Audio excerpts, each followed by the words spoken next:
ازيكم يا صحابي؟ عاملين ايه؟ وحشتوني قوي قوي.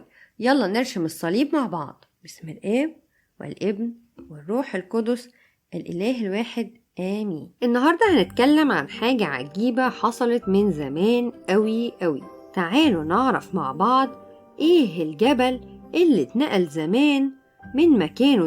ده كان ضخم خالص زمان يا صحابي. كان في واحد اسمه المعز لدين الله الفاطمي. ده كان حاكم مصر، وكان ليه واحد شغال الوزير بتاعه اسمه يعقوب ابن كلس. ده بقى كان ليه واحد مساعد شغال عنده اسمه موسى. دول بقى يا صحابي ما كانوش بيحبوا المسيحيين خالص. وفي يوم من الأيام راح يعقوب ده للخليفة المعز لدين الله الفاطمي وقال له: يا مولانا العظيم، أنا عايز أقول لك حاجة.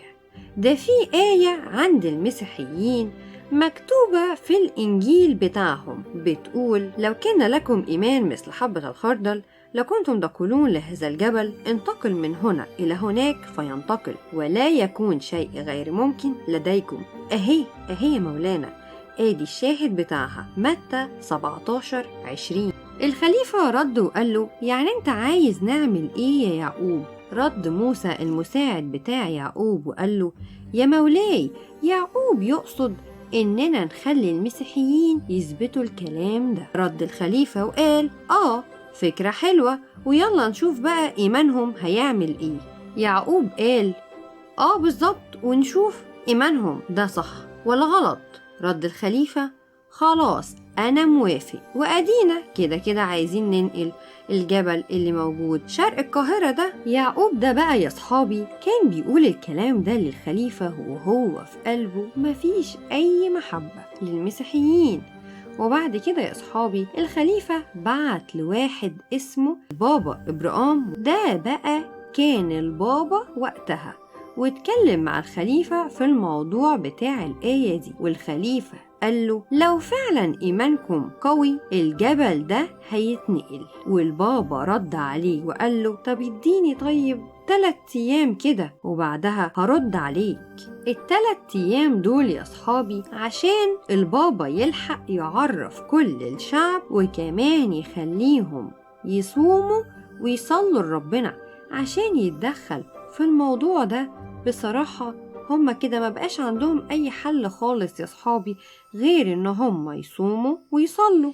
وبعد كده راح البابا إبراهام للكنيسة لمدة 3 أيام إنه يصلي، وحصلت حاجة عجيبة خالص. والبابا إبراهام وهو قاعد في الكنيسة، فاكرين لما قلت لكم إنه راح يصلي لمدة 3 أيام؟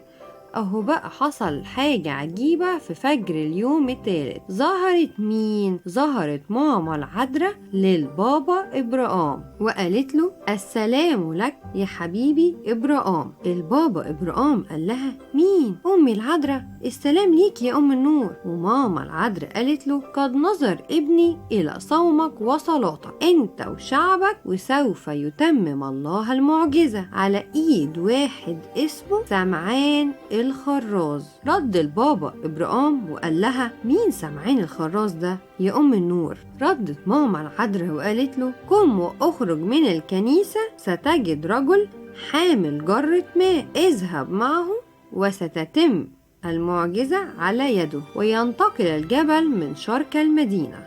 قال البابا إبراهام: شكرا يا رب على حنيتك. وفعلا يا أصحابي أول ما البابا إبراهام خرج من الكنيسة لقى قدامه سمعان الخراز، وطلب منه إنه يصلي صلاة كيريا ليسون 400 مرة، وبعديها يصلوا صلاة القداس كاملة وهم ماسكين الصلبان والشموع والأناجيل. استنوا يا أصحابي، عارفين ليه ربنا اختار سمعان الخراز اللي تتم على ايده المعجزة؟ عشان سمعان الخراز ده يا صحابي كان راجل بسيط قوي ومتواضع وبيحب ربنا جدا وعنده ايمان قوي. وفعلا وقف البابا إبراهام وسمعان الخراز كان معاه، وبدأوا يا صحابي يصلوا ويرشموا الجبل بعلامة الصليب 400 مرة كانوا بيقولوا فيها كيريا لايسون. وحصلت المعجزة فعلا، والجبل بدأ يتحرك، والجبل وهو بيتحرك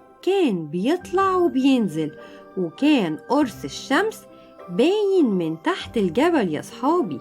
وكل ما بيقولوا كيريا لايسون وبيرشموا الصليب الجبل بيطلع وبينزل مع كل رشمة صليب، واتقطمت منه حتت كتيرة خالص بعد ما الجبل اتنقل. وهو ده بقى يا صحابي سبب تسمية الجبل ده بإن اسمه جبل المقطم، عشان اتقطمت منه حتت كتيرة قوي والجبل بيتنقل من مكانه.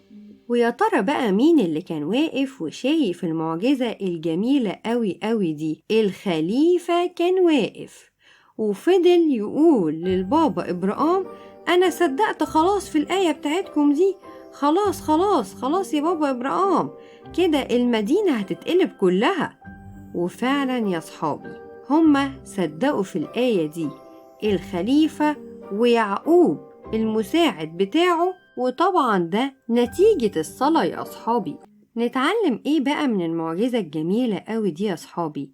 نتعلم إن كل آية مكتوبة في الكتاب المقدس هي حقيقية، وفعلا نصدق في كلام ربنا، وكمان نصلي دايما ونصوم أول ما تواجهنا مشكلة في حياتنا، وإحنا واثقين إن ربنا هيحلها ومش هيسيبنا أبدا. الآية فصمنا وطلبنا ذلك من إلهنا فاستجاب لنا. الشاهد عذراء 8:23. يا أصحابي يلا اشتركوا في القناة بسرعة، دوسوا على كلمة سبسكرايب أو اشتراك، وكمان فعلوا الجرس عشان تجيلكم الإشعارات الجديدة لكل القصص اللي جاية.